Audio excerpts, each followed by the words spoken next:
Brian Bowersock, the Auto Man here.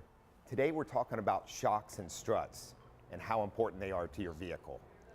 If your vehicle has over 100,000 miles on it, it's highly likely the shocks and struts are probably worn out. Worn out shocks and struts can cause many issues. Everything from cupped and worn tires to stability problems with your vehicle, and also cause the vehicle to have longer stopping distance. One of the main purposes of the shocks and struts is to keep your tires flat on the ground at all time while absorbing bumps and everything else in the road.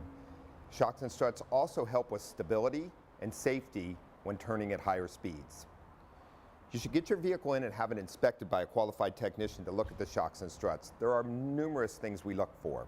We look for worn out strut plates, damage to the housing or pistons or leaking from the shocks or struts, worn out bushings, along with a complete front end inspection where we inspect all the tie rods, ball joints, control arm bushings, etc.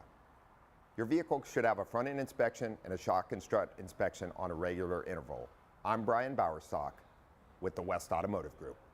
For more automotive news and helpful tips, join the Automan next Friday during News 8 at 7 a.m. and 7 p.m. on the CW. Plus, you can always listen to Auto Talk Radio every Saturday morning at 7 on the AM 760 KFMB radio.